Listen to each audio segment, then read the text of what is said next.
présidente du Front National est tout sourire. Discours à suivre évidemment en direct sur iTélé. Et juste après, nous débrieferons tout cela avec Myriam Ankawa qui est sur place pour iTélé.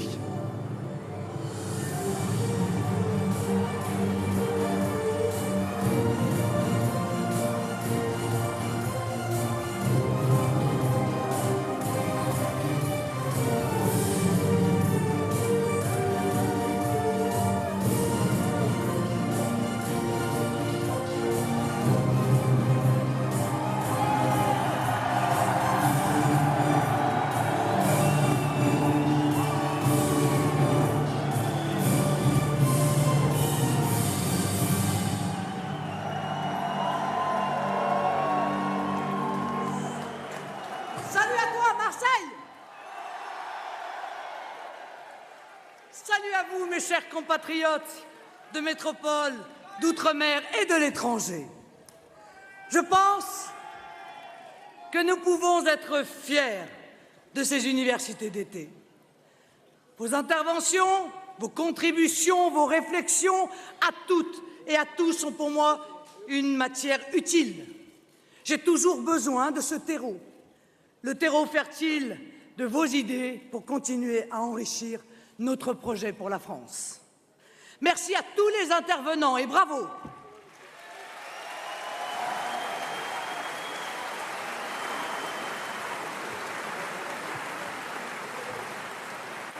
La réussite de ces universités, c'est un événement en soi, mais c'est aussi la poursuite d'une dynamique. Comme vous, je la vois à l'œuvre depuis quelques années déjà, mais je la sens accélérée. Nous avons continué en 2013, année pourtant sans élection, un très sérieux travail de fond. Et nous avons connu depuis le début de l'année beaucoup de succès. Je ne parle pas des sondages qui montrent, bien entendu, une adhésion croissante à nos idées et nous laissent espérer de grandes réussites aux élections à venir. Toujours, nous progressons. Toujours, nous montons.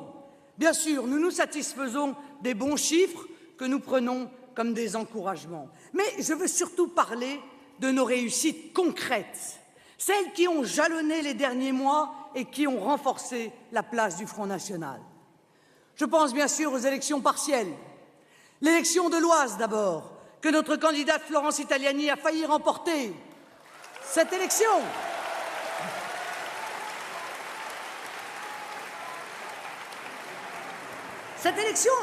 elle a fait date parce qu'elle a montré que nous avons maintenant des capacités de progression et de rassemblement qui surpassent toutes les prévisions. Et je pense aussi à l'élection de Villeneuve-sur-Lot, où Étienne Bousquet-Cassagne a plus que fait trembler l'UMPS. Alors même que tous les partis du système s'étaient ligués contre sa candidature, il a lui aussi fait exploser les compteurs. Ces deux partiels sont une extraordinaire motivation pour nous, le camp des patriotes. Elles montrent que le soi-disant Front républicain est mort, que la funeste bipolarisation de la vie politique est enterrée et surtout que les électeurs de plus en plus adhèrent à nos idées, que le vote Front National, moins encore que les autres, n'est un vote protestataire, mais au contraire, qu'il est un vote positif, d'adhésion, assumé, plein d'espoir.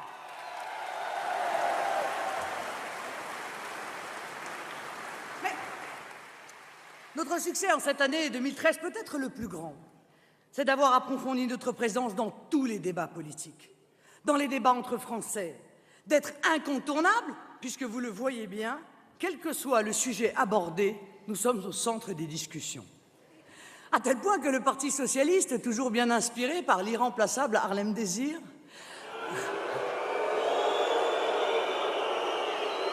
le pauvre, a choisi de consacrer son université d'été non pas au chômage, non pas à la croissance, encore moins à chercher des solutions pour améliorer la vie des Français, mais au Front National. Voici le Parti socialiste qui veut se lancer dans la déconstruction de notre programme. Mais c'est bien la preuve, mes chers amis, que notre programme est au cœur de toutes leurs préoccupations. Qu'ils viennent, nous les attendons avec gourmandise.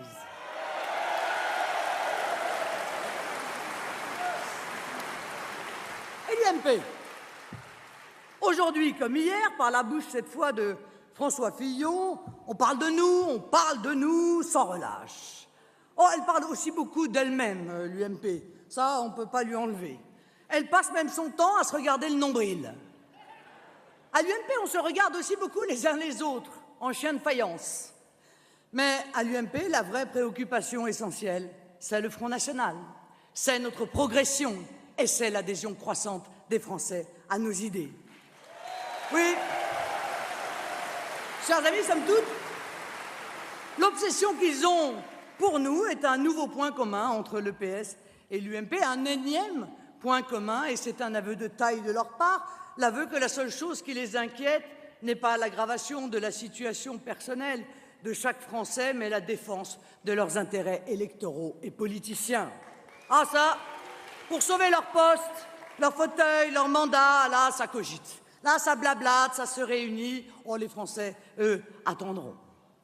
Alors, si nous sommes si hauts aujourd'hui, si nous sommes aujourd'hui aussi présents dans le cœur et l'esprit des Français, si nous sommes de plus en plus capables de rassembler les patriotes et représentons objectivement la seule force politique porteuse d'espoir, si tous les regards convergent vers nous, si nos anciens, qui ont une longue expérience de la vie politique, sont en train de nous rejoindre en masse et qui comprennent où est la sincérité et où se cachent les mensonges, ce n'est pas le fruit du hasard.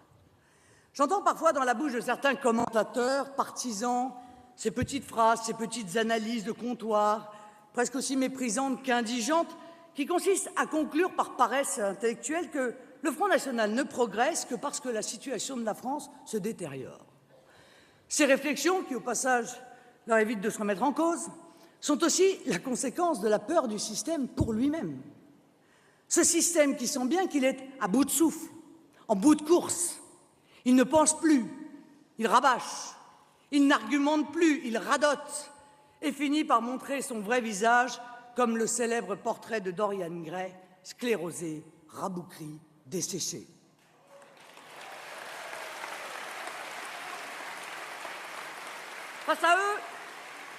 Face à eux, nous représentons la vie, l'énergie, l'imagination, l'espérance, une nouvelle jeunesse pour la France. Et chacun s'accorde à constater que nous menons une action de grande ampleur, pensée, sérieuse, méthodique, et évidemment, nous gagnons en efficacité. Notre stratégie est payante, elle nous fait entendre et comprendre, elle nous permet de rassembler un nombre croissant de Français, et comme nous devons aller plus loin, comme nous devons connaître davantage de succès électoraux, comme nous avons de très hautes ambitions pour les scrutins de 2014 et les suivants, nous devons poursuivre et intensifier notre stratégie. Mais cette stratégie, quelle est-elle? Notre stratégie, c'est d'abord la mise en action d'un principe très simple.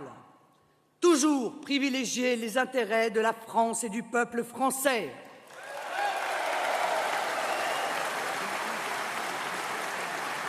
À la différence de beaucoup d'autres, nous ne nous inféodons à personne. Nous sommes indépendants. Et de cette indépendance, nous tirons notre discours de vérité. Nous sommes toujours ceux qui cherchons ce qui est bon pour la France et les Français. C'est pour cela que nous ne sommes affiliés à aucun camp, ni la droite, ni la gauche, toutes deux en échec parce que partisanes. Notre seul camp, c'est celui de la France. Mais notre stratégie, c'est aussi de parler de tous les sujets et de faire des propositions sur tous les sujets. Aller sur tous les fronts. Il n'y a plus un domaine du débat public où nous ne soyons présents.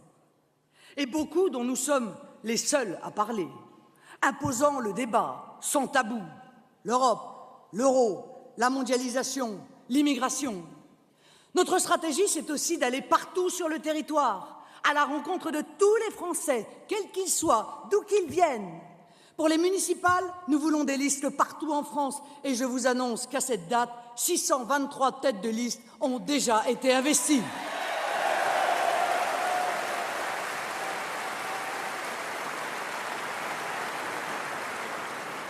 Vous savez aussi que j'ai entamé, début 2013, un tour de France des oubliés, au plus près de la réalité des Français, dans toute la France, de toutes les conditions sociales.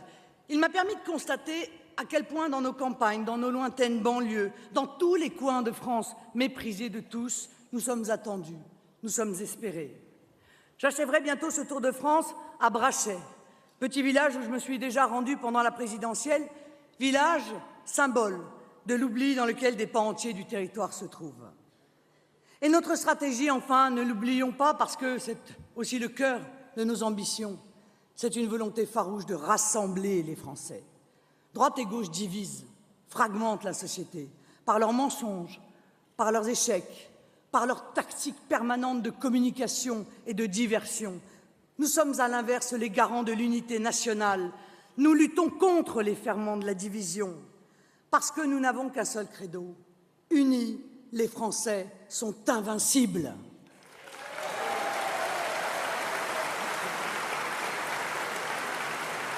Je crois profondément en cette idée. Je crois que les Français peuvent tout quand ils ont confiance en eux et qu'ils se sentent profondément unis en la France. Mais je sais aussi, malheureusement, l'état actuel de désespérance de la société française. Je sais que depuis l'élection de François Hollande, la déception face à la gauche ressemble étrangement à la déception éprouvée face à la droite auparavant. Je sais le dégoût qu'inspire aujourd'hui la classe politique, inconsistante et inconséquente à la plupart des Français. Je sais qu'ils sont atterrés face à ce concours du pire auquel se livrent UMP et PS, Nicolas Sarkozy, puis François Hollande. Je les comprends, ces Français. Je sais les ravages de l'insécurité, si forte, ici à Marseille, qu'on peut parler de partie du territoire national désormais hors de la République, hors de l'État de droit. Je sais le retour aux féodalités, à la barbarie, et je sais que chacun en souffre parfois dans sa chair, et ça n'est pas à vous, à Marseille, que je vais l'apprendre. Les règlements de compte ne sont que la partie la plus voyante d'une insécurité quotidienne, et les ministres ne viennent que pour la photo. Ah, Monsieur Valls réunit les élus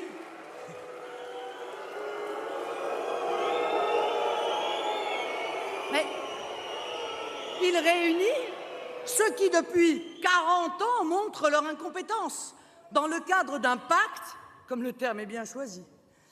Il n'en oublie aucun, y compris ceux qui sont mis en examen ou condamnés à de la prison ferme. On finirait même par être flatté d'avoir été écarté par M. Valls de cette énième pitrerie, car bien évidemment, il a refusé de convier le Front National, qui ne représente, il est vrai, qu'un quart de la population. Je pense que M. Valls craignait d'entendre Stéphane Ravier exposer les solutions que les Français attendent. Il n'y a pas d'exception marseillaise. Il n'y a qu'une préfiguration marseillaise. Il suffit de lire les faits divers. La gangrène criminelle s'étend peu à peu à toute la France. Aujourd'hui, les campagnes et les bourgs ruraux ne sont plus non plus épargnés. Et n'en déplaise à M. Valls, les chiffres parlent, même s'ils cherchent à les faire taire. Et la violence s'apparente de plus en plus à un terrorisme des rues, dont le but est certes de voler ou de tuer, mais aussi de terroriser la population avant de la soumettre.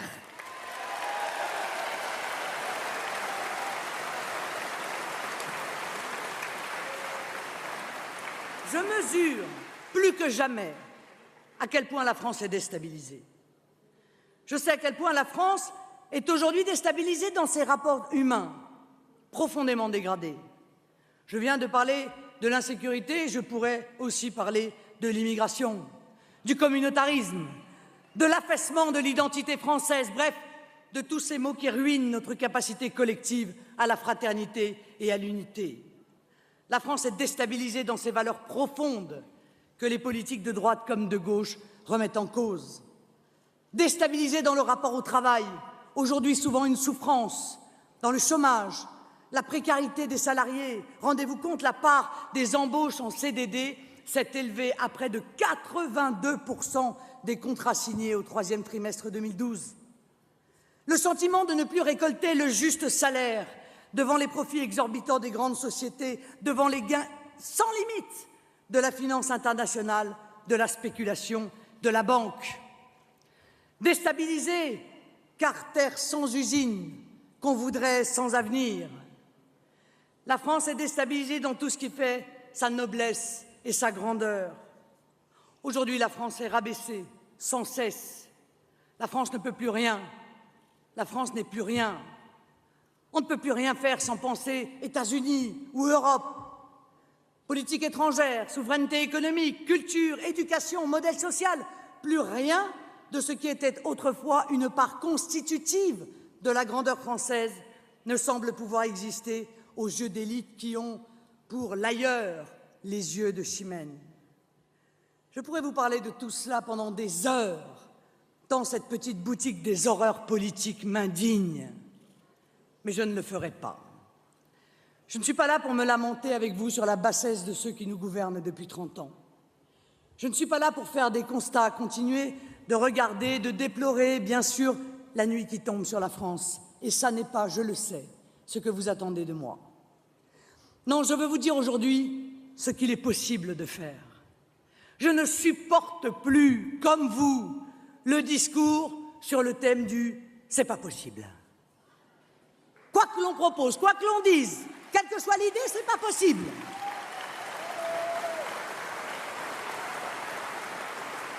Je ne veux pas que vous désespériez et je veux porter un espoir. Je sais que la France a besoin de nous.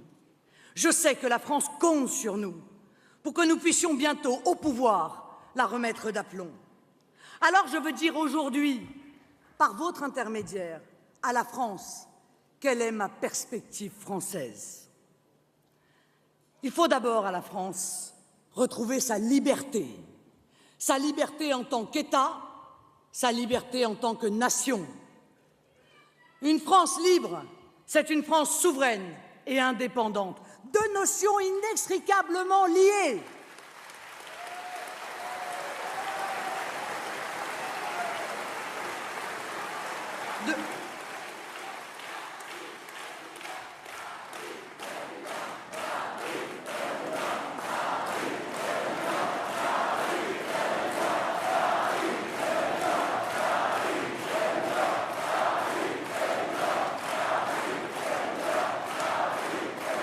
Souveraineté, mes chers amis, et indépendance, deux notions inextricablement liées. De l'une, la souveraineté, dépend la réalité politique, pour ne pas dire métaphysique, de notre pays. De l'autre, l'indépendance, dépend sa grandeur.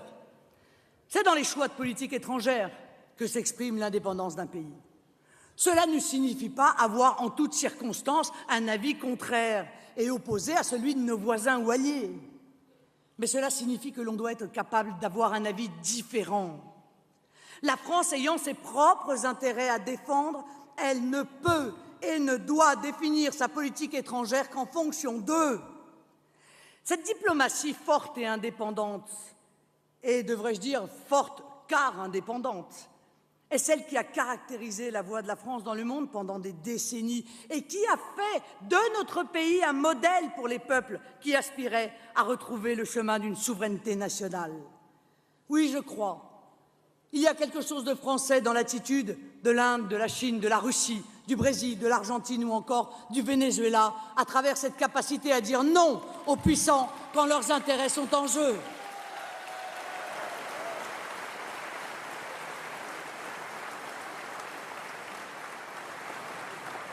Refus de l'atlantisme, volonté d'être une puissance d'équilibre, nécessité de l'existence d'un monde multipolaire.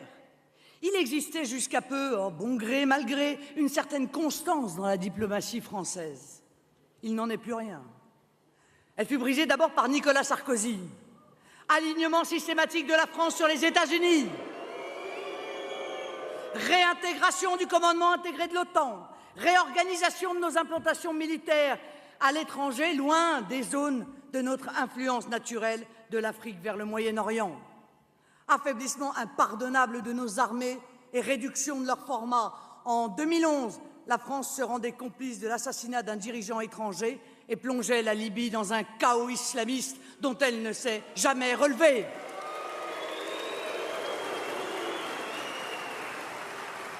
Pour la première fois depuis longtemps, un président de la République déshonorait la France à l'international. Oh, nous nous rassurions alors comme nous pouvions. Sarkozy ne devait être qu'une parenthèse dans l'histoire de France. Hélas encore, nous nous trompions. La France aujourd'hui, ridiculisée comme jamais par des dirigeants incompétents, incohérents et nuisibles, récidive en Syrie.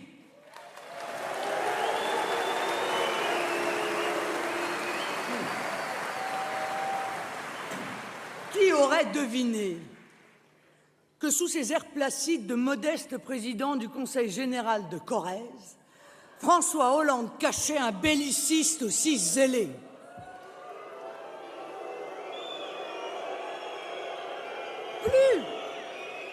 Plus soumis encore à Obama que Tony Blair en son temps à George Bush.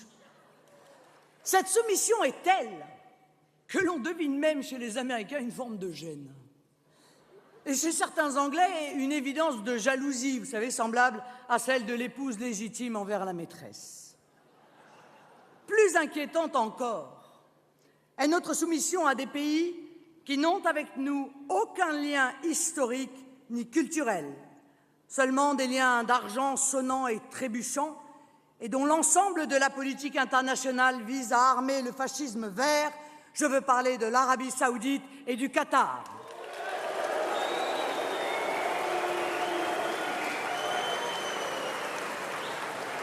Ces deux pays, arrière-garde de tous les mouvements djihadistes internationaux, alimentent à force d'armes et d'argent le terrorisme et la guerre, non seulement en Syrie, mais aussi au Sahel, en Afghanistan ou hier en Libye. La France, maîtresse des USA, devenue catin d'émirs bedonnants.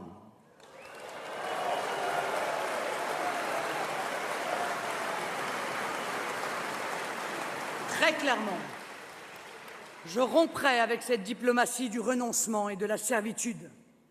Je redonnerai sa voix à la France, son rôle spécifique dans le monde. Toute mon action portera au service de ses intérêts et de ses intérêts seuls. Je renouerai des partenariats privilégiés avec toutes les zones d'influence du monde et je ne permettrai à aucun pays de décider à la place de la France qui est fréquentable et qui ne l'est pas.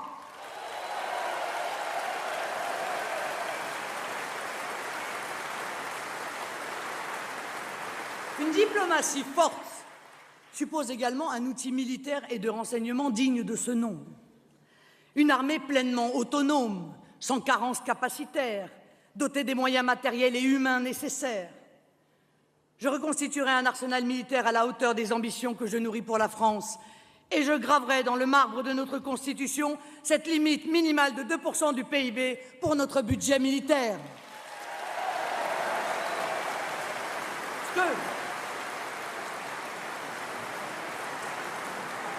N'oublions jamais, l'industrie de défense, ce sont des centaines de milliers d'emplois et l'un des plus puissants moteurs de la recherche et du progrès technologique. Il s'agit d'un investissement d'avenir par excellence.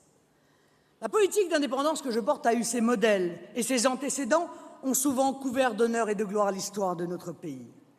Et la vérité nous oblige à nous souvenir qu'il fut un temps pas si lointain où la France se devait seulement d'être française.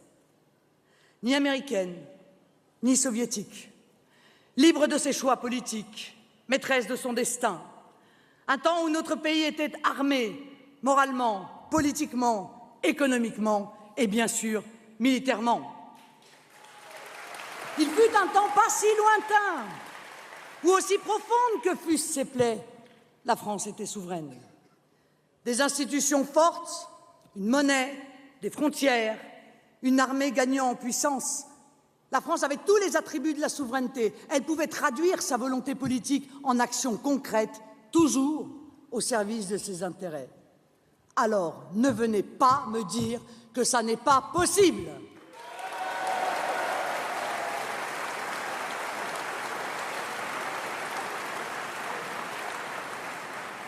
Vous l'avez compris, nous avons donc le double devoir impérieux de récupérer et notre indépendance et notre souveraineté, ce qu'assurément nous ferons à l'instant même où le peuple français nous aura donné sa confiance.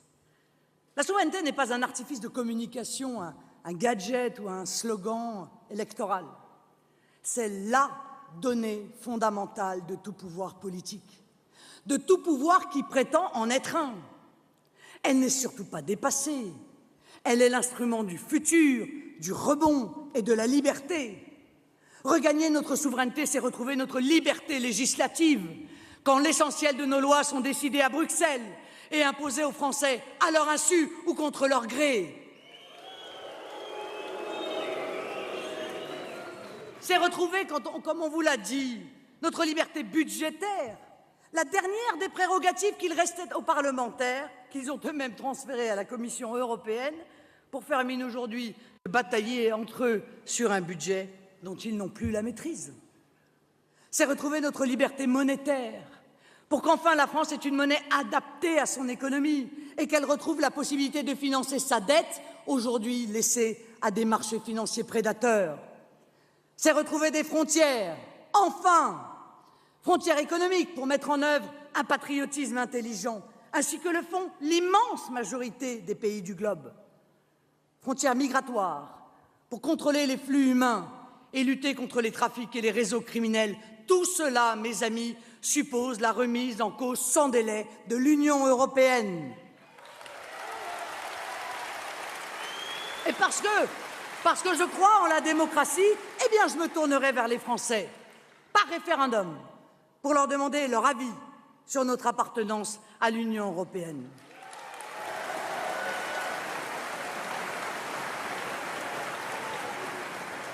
Et puis,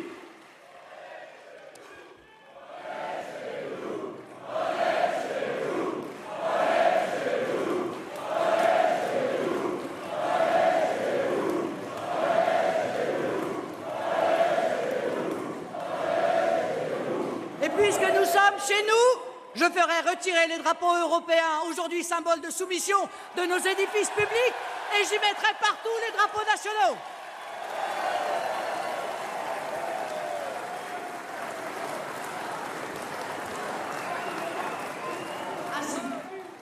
Mes amis, je ne parle pas de l'Europe pour le plaisir de parler de l'Europe, mais parce qu'il faut que les Français soient plus nombreux à comprendre qu'on ne peut rien faire sans défaire cette Union européenne.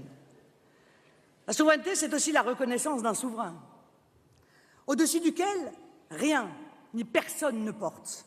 En France, ce souverain, c'est le peuple. Lui et lui seul.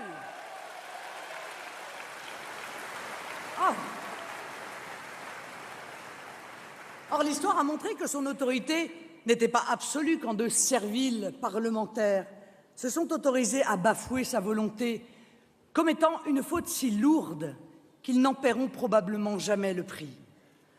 En adoptant en 2008 un traité européen contraire à la volonté populaire librement exprimée moins de 3 ans plus tôt, ces parlementaires se sont rebellés contre leur souverain légitime.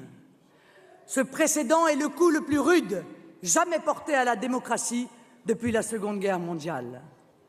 En conséquence de cette trahison, je retirerai au Parlement son pouvoir constituant, qui sera désormais l'apanage exclusif du peuple.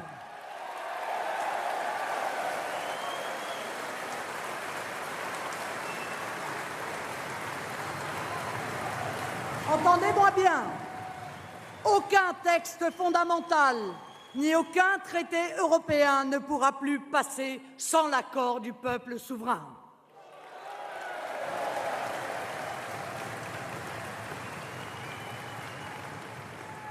Et je mettrai par ailleurs en place un véritable référendum d'initiative populaire pour que les Français, par eux-mêmes, se saisissent, s'expriment et tranchent les questions de leur choix. Mes amis, d'une certaine manière, notre tâche est autrement plus ardue que les épreuves du passé. Nous combattons un ennemi que nous ne voyons pas et qui pourtant chaque jour remporte de nouvelles victoires. Or, le projet est connu, mais les auteurs se cachent. Détruire la France, son identité et son pouvoir pour lui substituer une entité supranationale et illégitime au service exclusif du marché et des puissances d'argent. Nous évoluons dans un monde pernicieux, dominé par le mensonge, par la com, comme on dit, où le pouvoir subrepticement est passé des mains du peuple à celles d'individus non élus. des gens parfaitement étrangers au destin de la France et qui ont pu compter sur l'extraordinaire servitude d'une élite française indifférente au sort de la patrie.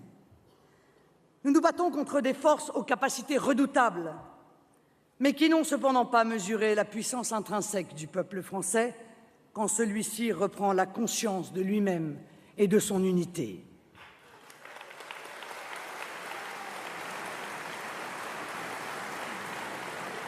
Une France libre à l'extérieur ne peut être qu'une France sûre à l'intérieur, car la première des libertés individuelles est la sûreté, la liberté d'aller et de venir.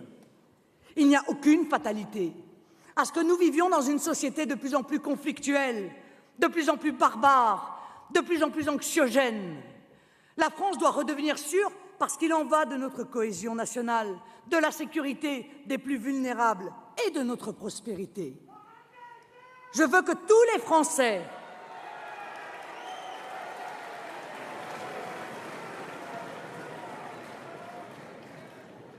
et aussi, je le dis avec force, toutes les Françaises puissent circuler librement, en toute sécurité, partout sur le territoire national, dans tous les quartiers de nos villes, à toutes les heures du jour et même de la nuit.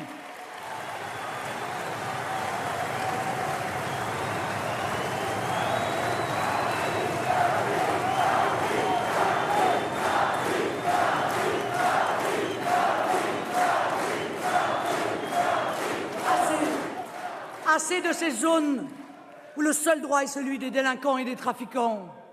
Assez de cette extension du domaine de l'insécurité par des bandes organisées de cambrioleurs itinérants. Assez de ces rodomontades ministérielles qui n'arrivent même plus à dissimuler le laxisme d'État, hier comme aujourd'hui.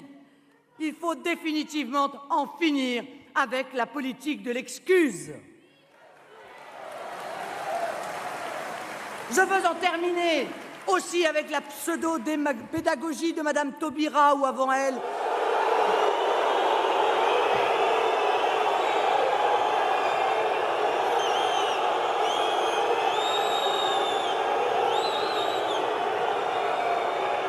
Espérons qu'elle vous entende.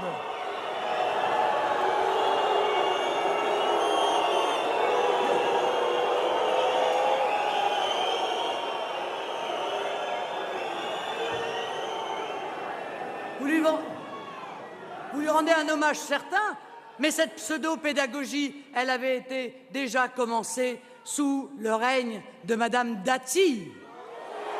Eh oui. Et de tous leurs alliés en bien-pensance qui fournissent les rangs de l'UMPS.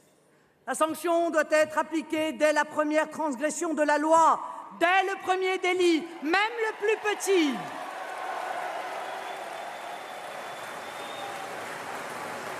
La sanction doit toujours être appliquée, et vite, surtout pour les mineurs.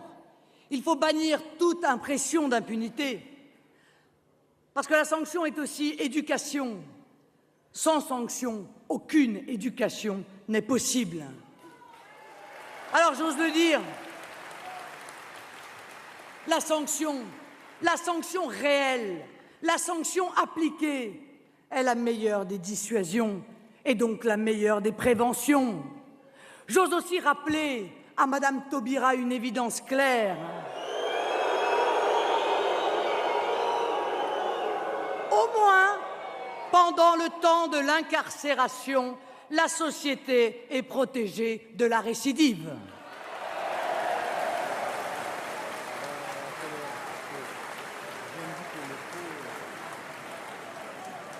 Et parce que la sanction, c'est la justice que l'on rend aussi à la victime, eh bien, n'oublions jamais la victime. Pensons d'abord à elle et ensuite seulement aux délinquants ou aux criminels. Alors, d'où vient cette insécurité grandissante? Du laxisme d'État, mais aussi, pourquoi le nier, de l'immigration, d'une immigration massive, incontrôlée, favorisée, 200 000 entrées légales chaque année depuis 10 ans. Et combien de clandestins? Je le dis et ne fais que dire une évidence juridique. Chaque clandestin est un délinquant parce que dans un état de droit, être sans papier est un délit.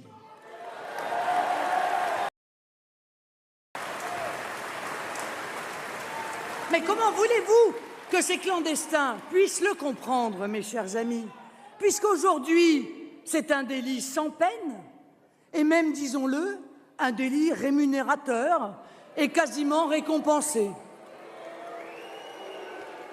Aide sociale en urgence, logement social en urgence, scolarisation gratuite, aide médicale d'État, autant de pompes aspirantes qui finissent par rendre la situation hors contrôle et la position du délinquant plus appréciable que celle des honnêtes gens.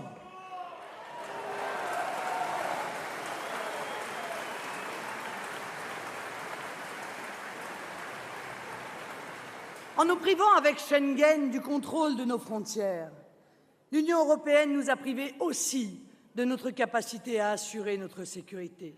Et à partir du 1er janvier prochain, ce sera encore pire. Parce qu'avec l'ouverture totale des frontières avec la Roumanie et la Bulgarie, les Roms deviendront inexpulsables. Et ces pompes aspirantes dont je vous parlais tout à l'heure marcheront alors à plein régime avec des conséquences inédites. Et parce qu'il est utile à chaque fois de le rappeler, comme l'a fait Jean-Marie Le Pen pendant des décennies, nous n'en voulons pas. Nous n'en voulons pas.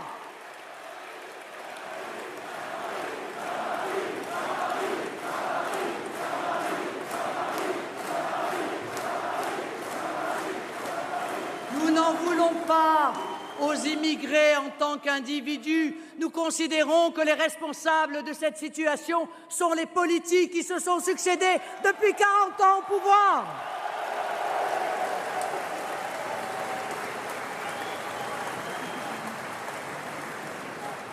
Il n'en demeure pas moins que, comme je vous le disais, la situation est hors contrôle.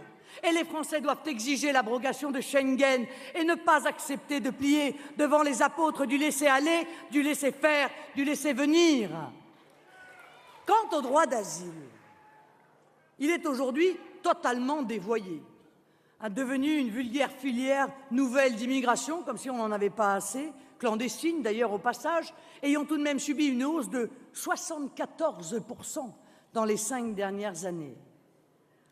Je demande d'ailleurs, en votre nom, l'abrogation immédiate de cette loi qui oblige les préfets à loger pendant le temps d'instruction de leur dossier, soit en moyenne 18 mois, les étrangers en attente d'un éventuel statut de réfugié politique, et ce avant les citoyens français. Je demande que les prestations familiales soient réservées aux Français, quelle que soit leur religion ou leur absence de religion, quelles que soient leurs origines ethniques ou la couleur de leur peau, mais aux seuls Français, aux seuls qui ont la nationalité française.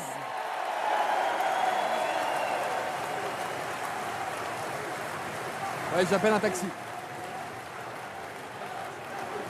J'appelle un taxi.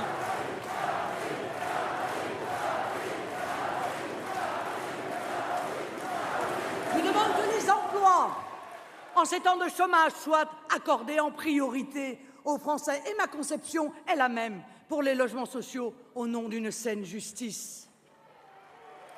Je demande que les Français ne soient pas obligés d'abonder au train de vie des criminels et des récidivistes d'habitude. Il faut donc leur supprimer les aides sociales. A fortiori, quand le délire fiscal qui a vu créer en 2 ans par Nicolas Sarkozy et François Hollande 84 nouvelles taxes, près de 30 milliards d'alourdissements fiscaux chacun, payés par des Français aujourd'hui sur la paille. Je demande que les travailleurs français soient protégés contre toutes les concurrences déloyales à commencer par celles dont ils sont victimes sur le territoire national.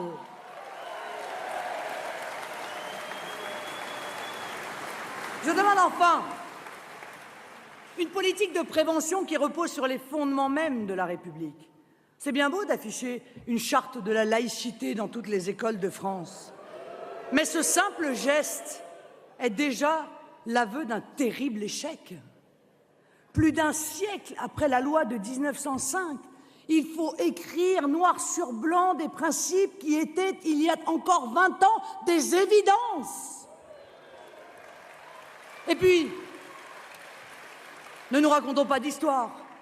Quelle force aura cette charte? Alors que la Cour de cassation, en vertu des directives européennes, a condamné la crèche Babylou qui avait licencié une salariée qui portait le voile? Alors que l'on n'a même pas été capable de protéger le personnel de cette crèche qui, sous les menaces de représailles, a dû déménager. Et puis, le texte de M. Peillon ne prend pas en compte la réalité de l'histoire de France, la réalité de notre culture. Pour comprendre la nation française, la République française, il faut connaître et admettre ses fondements chrétiens, n'en déplaise à certains.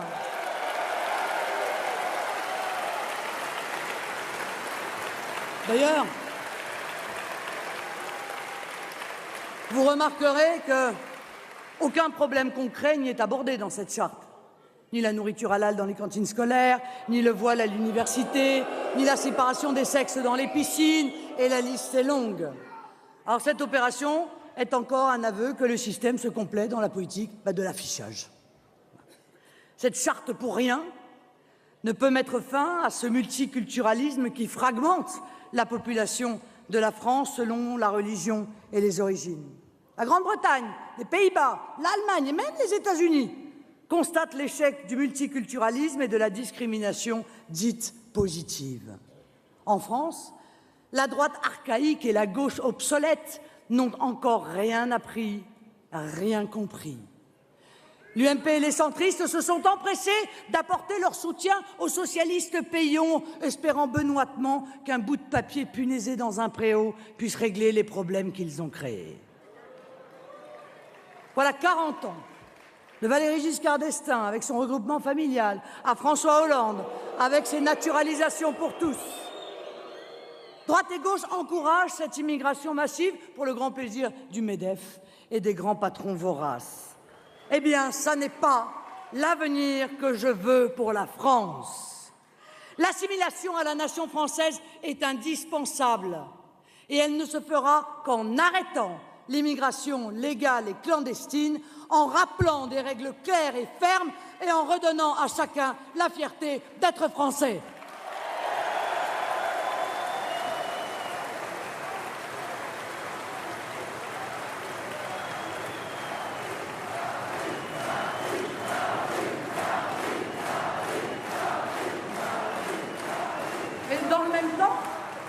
Il démantèle l'école de la République, creuset culturel, outil de l'assimilation de tous les Français dans un seul espace public national. Là non plus, il n'y a aucune fatalité. Je veux une école qui transmette les savoirs. Je veux une école qui transmette notre histoire. Je veux une école qui apprenne le respect, à commencer par celui des enseignants. Je veux une école qui s'accroche au bon sens et qui tourne le dos aux dingueries pédagogistes. Une école de la tranquillité, de la sécurité, de la sérénité. Je veux en un mot le redressement de l'école de la République. Je sais que nos amis du collectif Racine, regroupement d'enseignants, de professeurs amoureux de l'école et de la France s'y emploient avec passion et rigueur, qu'ils aient tous nos encouragements et vos applaudissements.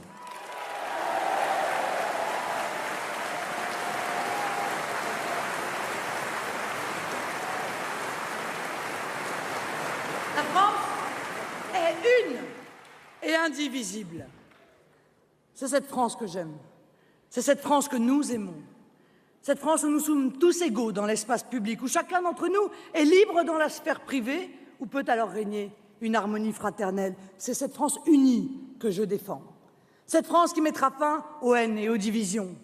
Cette France qui fera passer le rouleau compresseur républicain et qui bannira le communautarisme. Cette France rassemblée qui ne reconnaîtra qu'une seule communauté, la communauté nationale. Cette France qui n'aura pas peur de s'aimer et de s'afficher. Cette France de la fraternité entre les Français, où toutes et tous ne seront que Français et rien que Français.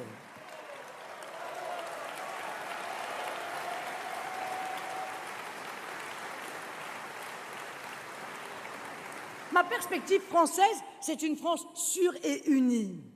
Et c'est aussi, naturellement, une France prospère, une France redressée, une France innovante, industrielle, agricole, une France qui retrousse les manches, une France au travail qui offre un emploi à chacun et qui cesse de se faire marcher sur les pieds dans la mondialisation.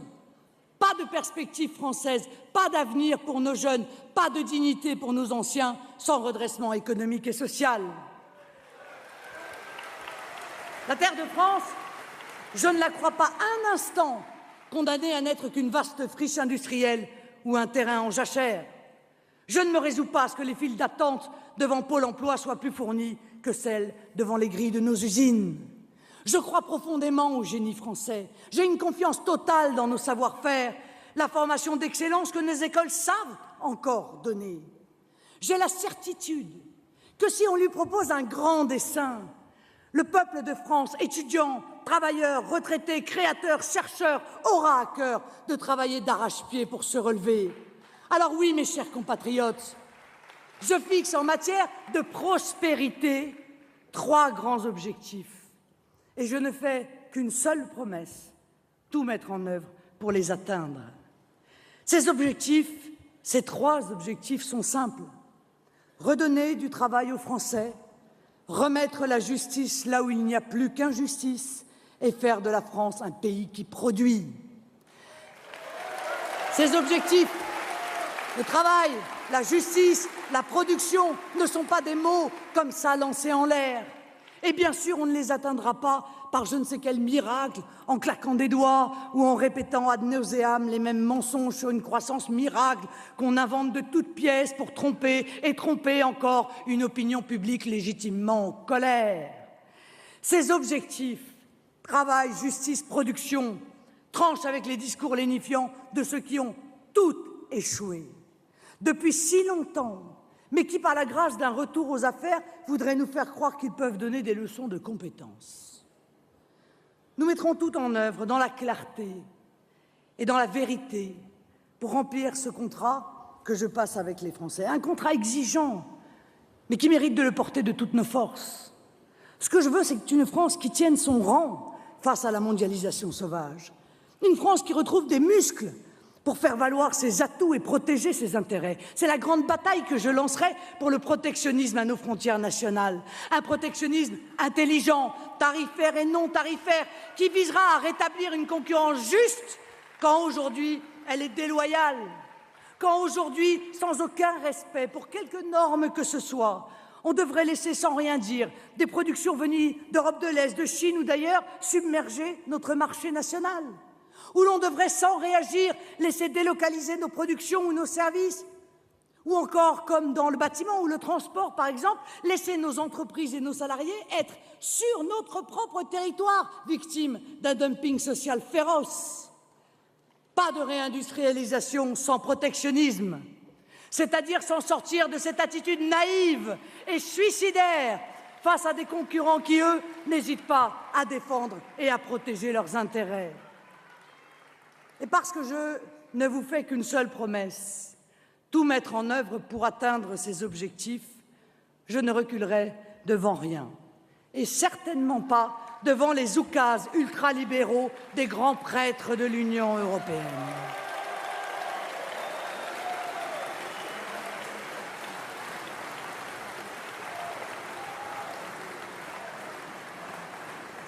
Pas d'emploi, pas de production et donc pas de justice sans stopper la machine à aspirer l'industrie française, mais aussi l'industrie espagnole, italienne, irlandaise, portugaise, je veux dire bien sûr l'euro. Monnaie unique, monnaie inique. Invention allemande, qui correspond provisoirement d'ailleurs aux intérêts de l'Allemagne, c'est assez logique, ou plus exactement aux intérêts du grand patronat allemand, mais qui défait nos pays. qui défait, vide de son énergie industrielle et agricole la France.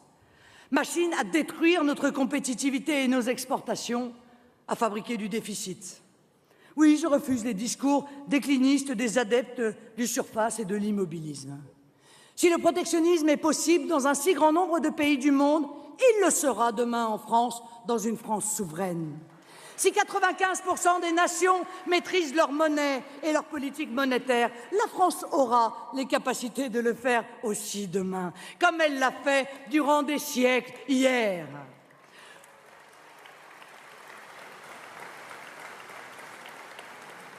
Je refuse de voir mon pays mourir pour les beaux yeux de la Banque centrale de Francfort. Je refuse qu'on fasse croire aux Français que le changement serait impossible pour mieux leur faire avaler la pilule d'une idéologie moribonde. Si le patriotisme économique ne plaît pas à l'Union européenne, eh bien nous nous passerons de l'Union européenne, parce que nous voulons le meilleur pour la France.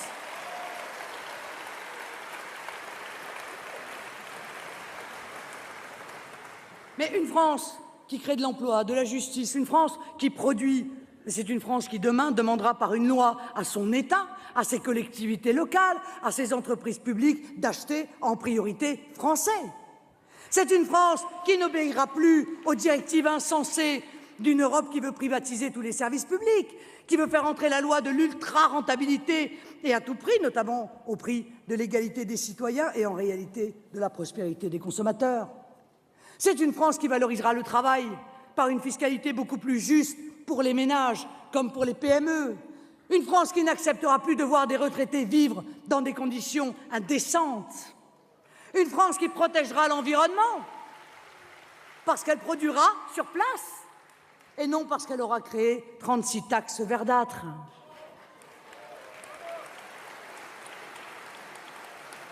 Une France qui refusera la dictature de la finance, aujourd'hui maîtresse, et des banques d'affaires, parce que sa banque centrale sera souveraine, parce que son État aura un cap, parce que les lobbies auront été dégonflés et la corruption remplacée par la probité et le sens du service.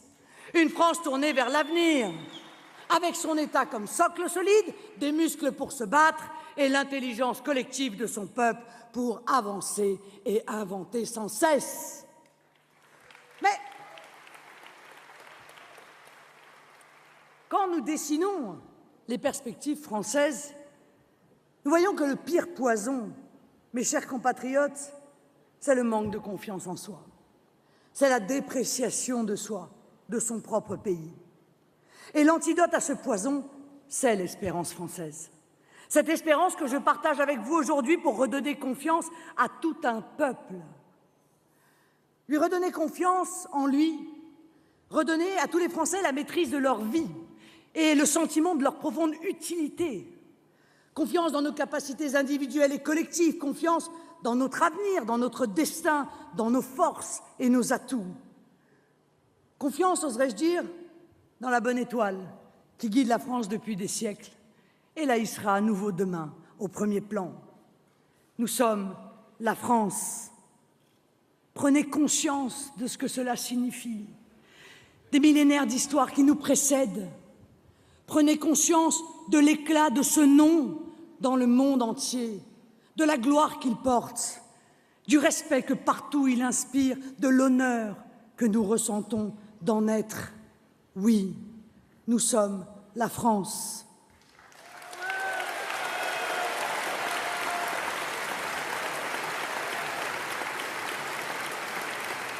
Nous sommes ce pays qui peut compter sur un peuple de bon sens quand ses élites ont trahi.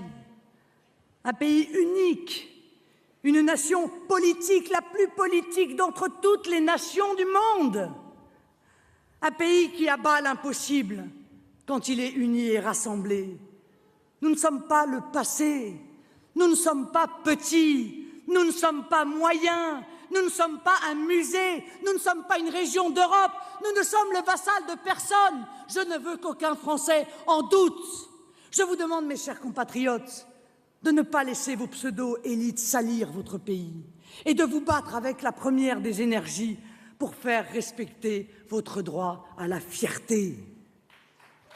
Car Ce n'est pas le peuple français qui est faible, ce sont nos élites qui l'affaiblissent. Ce n'est pas le peuple français qui désespère, ce sont nos élites qui nous désespèrent. Le peuple français n'a pas peur, ce sont nos élites qui nous font peur. Ce n'est pas le peuple français qui manque de courage, ce sont nos élites qui le découragent.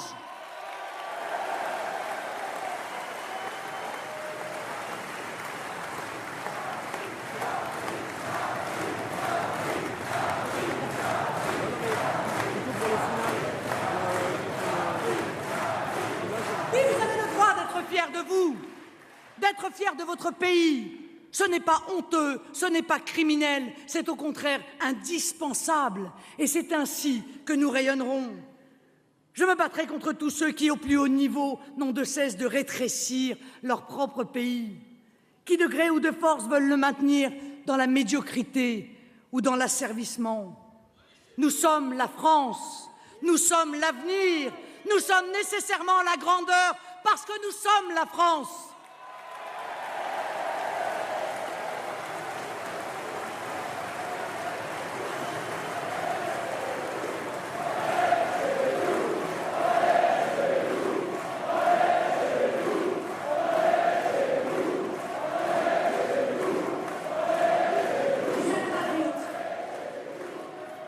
Sûr de soi ne veut pas dire seul. Sûr de soi ne veut pas dire présomptueux. Sûr de soi ne veut pas dire irréaliste. La confiance est d'abord le reflet de l'amour que l'on porte à sa patrie. Si la France chasse de sa tête les oiseaux de mauvais augure et les velléitaires de gauche et de droite, alors les portes de l'avenir lui seront grandes ouvertes. Voilà pourquoi je vous demande de croire en vous. Et voilà pourquoi je mettrai fin à toutes les repentances. Je ne supporte pas qu'on symbolise par des repentances aussi inutiles, mensongères que blessantes la volonté de rabaisser la France, cet acteur du monde qui s'est toujours battu pour l'opprimer et l'asservir et qui est encore, malgré ses dirigeants, symbole de liberté dans le monde. Voilà pourquoi je remettrai l'enseignement de l'histoire de France au cœur des programmes scolaires.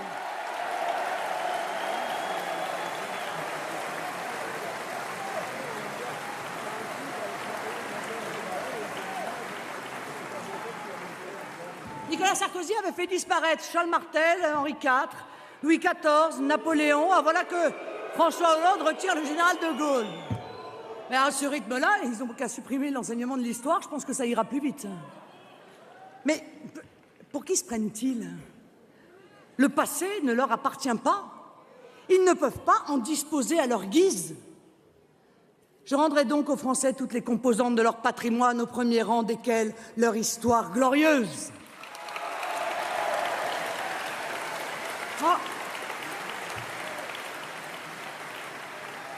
Vous savez, le chemin du redressement que je dessine avec vous ne sera pas tous les jours facile, c'est certain. Mais il sera vrai, il sera juste, il sera enthousiasmant. Et il sera surtout possible si la France cesse de se lamenter sur elle-même, cesse de douter d'elle-même, cesse de se flageller, cesse de regarder toujours hier et avant-hier, quand il faut résolument et de toute urgence penser à demain. En un mot, si la France est la France. Mes chers amis, vous avez compris que le chemin que je propose, que nous proposons à la France, n'est pas celui sur lequel, avec l'UMPS, nous errons depuis des décennies. Parce que je suis convaincu que le peuple, lui, sait où il veut aller. Ben alors c'est lui qui doit reprendre la tête de l'épopée française. Mais il ne suffit pas de savoir où l'on veut aller. Il faut aussi savoir comment on y va. Je ne veux pas proposer aux Français de continuer à faire de la politique comme on en fait en France depuis maintenant trop longtemps. Le fossé qui sépare le peuple des politiques est devenu un gouffre. Le divorce entre la classe politique traditionnelle et les Français est consommé. Et c'est un divorce pour faute, au tort exclusif de l'UMPS. Il n'est plus possible d'appliquer aujourd'hui les mêmes recettes. Alors, Puisqu'ils sont de plus en plus nombreux à nous faire confiance, je veux commencer à dire aux Français qu'il y a une autre manière de faire de la politique. Je veux commencer à expliquer la nouvelle politique que je propose aux Français. Il y a d'abord une réflexion à mener sur la notion de promesse.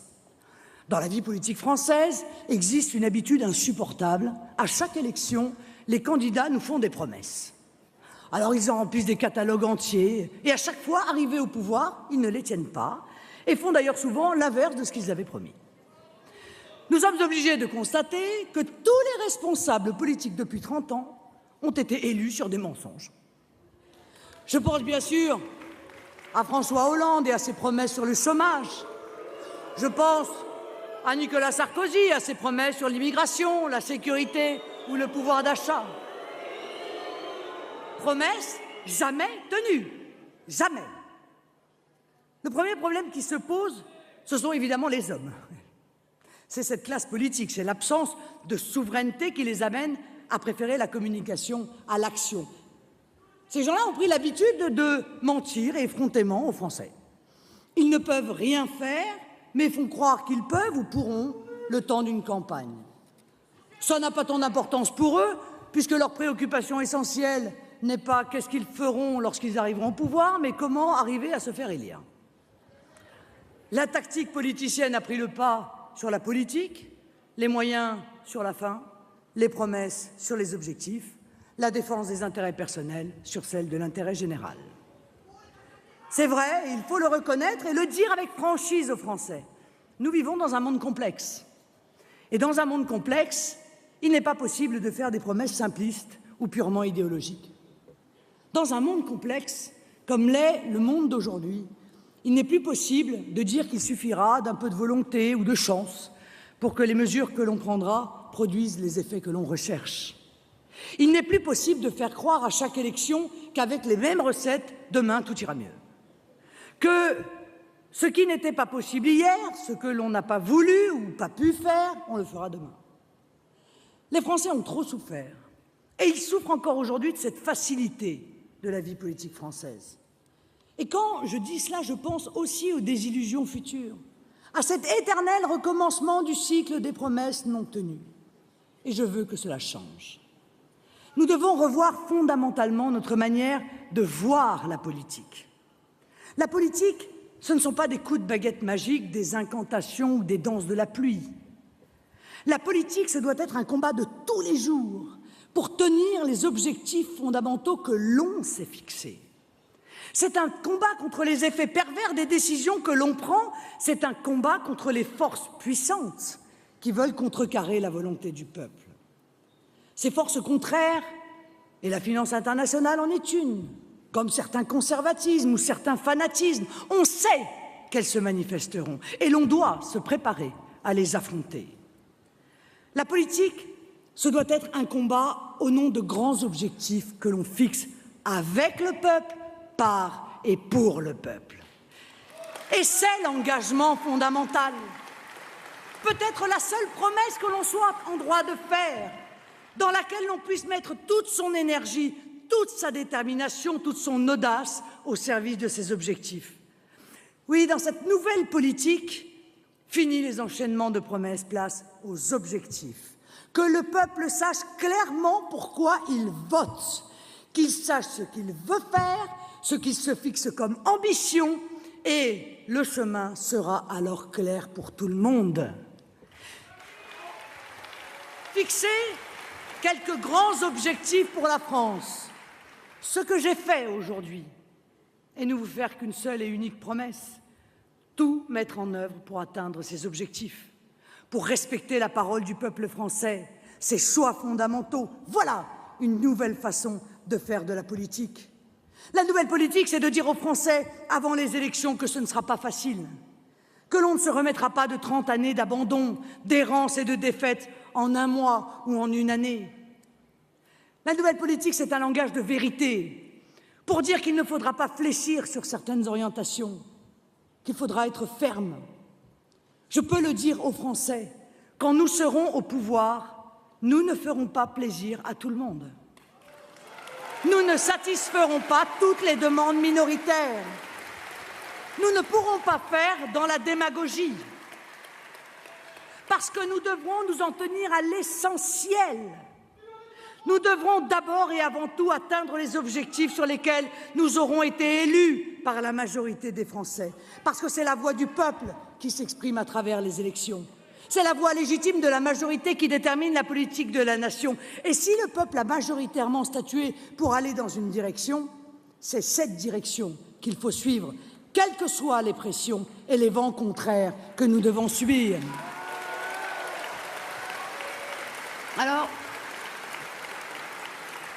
oui, je serai dur avec certaines revendications illégitimes. Et je ne succomberai pas à la démagogie qui serait de vouloir faire plaisir à ceux qui s'opposent à la voie choisie par le peuple français, à ceux qui revendiquent le plus haut, à ceux qui parlent le plus fort. Je serai dur avec les minorités autoproclamées qui veulent faire plier l'ordre républicain contre la sécurité de tous.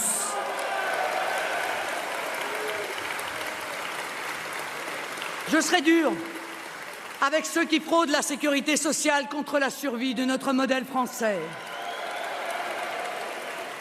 Je serai dur avec les spéculateurs qui veulent s'enrichir sur le dos des travailleurs et des entrepreneurs contre la vitalité de notre économie.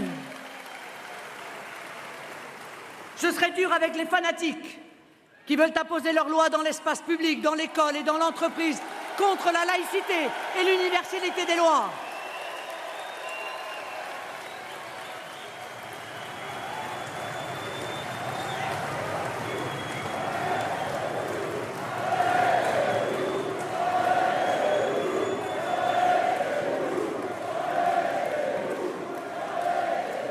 Je serai dur, mes amis, avec ceux qui ne jouent pas le jeu, parce que je veux que la volonté du peuple soit enfin entendue et respectée. Je sais qu'il y aura des râleries, des contestations, des souffrances peut-être même, mais je ne peux tolérer que des intérêts particuliers prennent trop de poids au détriment de l'intérêt général. Qu'on me comprenne bien, je ne suis l'ennemi de personne, d'aucune religion, d'aucune catégorie de la population, et je n'en veux à personne en particulier, ni ne m'attaquerai aux droits de quiconque, mais qu'on sache que je ne travaillerai qu'au service de la France et de la défense de l'intérêt des Français, dans le respect absolu du mandat qu'ils m'auront donné.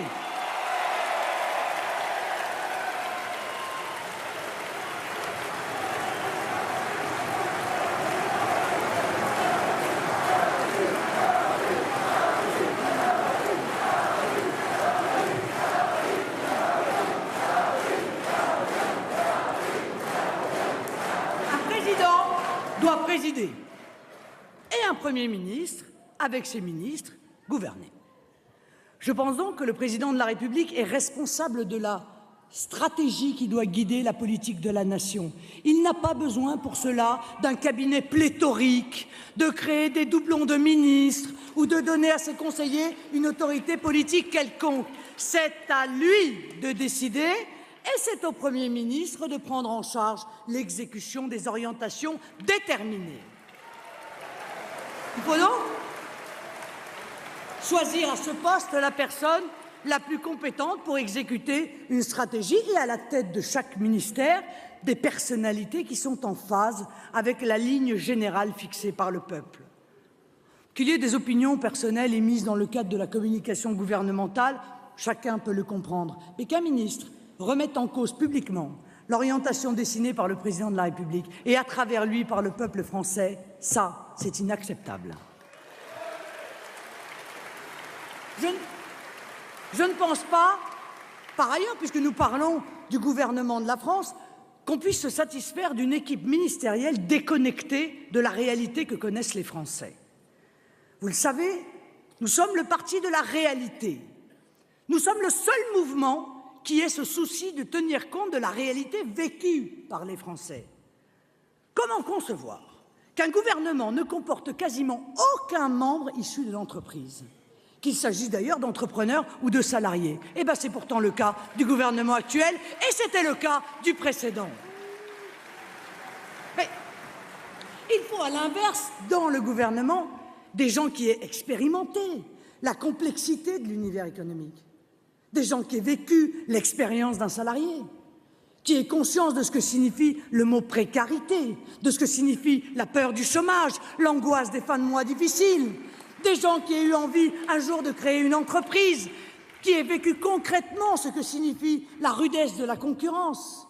Oui, le peuple de France, dans toutes ses composantes, a le droit d'être représenté, à l'Assemblée nationale, bien sûr, mais aussi au gouvernement de la République.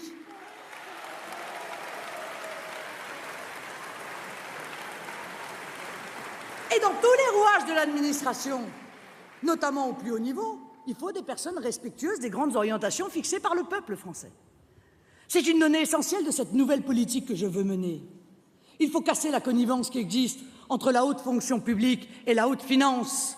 Je ne veux plus de ces transferts entre Bercy et les multinationales de la finance, entre l'inspection générale des finances et les banques d'affaires. Je remettrai de l'ordre dans les affaires de l'État, du gouvernement et de son administration.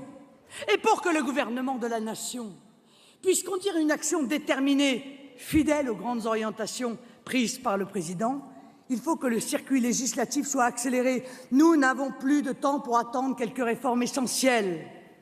Ainsi, l'Assemblée nationale, dont je respecte totalement la légitimité, à condition qu'elle soit élue au scrutin proportionnel et que la France soit souveraine, doit exercer son pouvoir législatif et contrôler l'action du gouvernement. Mais je ne peux comprendre aujourd'hui que le Sénat vienne considérablement ralentir le rythme du vote des lois pour une valeur ajoutée très discutable et un coût très élevé. Et je crois que le débat doit s'ouvrir sur l'existence de cette Chambre, tant il est vrai qu'en ces temps difficiles, tout ce qui n'est pas utile est inutile. Vous voyez, si j'insiste aujourd'hui, mes chers amis, devant vous sur la façon nouvelle dont il faut faire de la politique en France, c'est que j'ai bien mesuré le degré d'exaspération des Français et que je commence à m'en inquiéter. Je m'en inquiète parce que je sais que le contournement permanent de la volonté populaire, par le non-respect des promesses, par l'attention toujours donnée à ceux qui ne se reconnaissent pas dans la République, par le flou aussi toujours entretenu sur le dessein que l'on veut vraiment pour la France, je sais que toutes ces causes de l'exaspération des Français, peu à peu, minent la confiance collective dans l'action politique. Pire, ces ferments de destruction sapent le moral du pays. C'était hier une étude d'opinion annonçant que le 3/4 des Français ne croyaient plus en l'avenir du pays. Année après année, ils l'enfoncent dans un défaitisme dont il n'apparaît plus aujourd'hui possible de sortir et surtout désagrège lentement mais sûrement le contrat social. Ce que je crains aujourd'hui, si l'on continue dans la voie que nous suivons depuis des décennies, c'est la décomposition de l'unité des Français. C'est, pour le dire plus simplement, la désunion, l'insurrection et peut-être même la guerre civile. Oui, si nous ne changeons pas la manière de faire de la politique, c'est au final cette terrible issue que nous pouvons craindre. Sombre perspective, mais perspective évitable parce que nous sommes là. Je vous le disais tout à l'heure, l'année 2013 est une année sans élection, mais l'année 2014 verra les scrutins municipaux et européens. Nous devons dès maintenant nous tourner vers ces batailles électorales qui sont autant d'opportunités d'amorcer un virage aussi radical que salutaire pour la France. Nous devons dès maintenant dessiner pour les Français la perspective française que nous leur proposons. Les maires, les conseillers municipaux, les députés européens que nous ferons élire seront l'avant-garde de cette nouvelle donne politique. Ils constitueront partout, dans les conseils municipaux, mais aussi au Parlement, avec nos amis patriotes des nations européennes, les prémices de l'alternative que nous proposons aux Français, la preuve aussi que faire mieux, beaucoup mieux, c'est possible.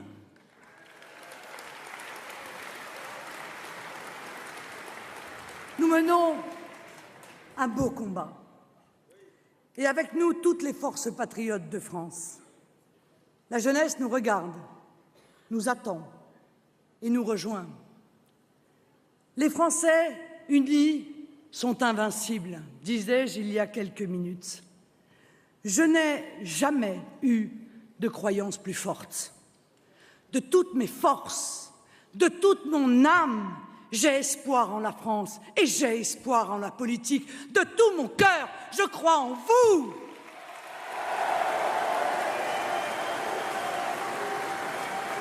Portez, mes chers amis, partout en France ce message. La France peut se relever. Une autre politique est possible. Il ne tient qu'à vous, il ne tient qu'à nous, il ne tient qu'à la France tout entière de croire en elle-même. Vive le Front National, vive la République, vive la France!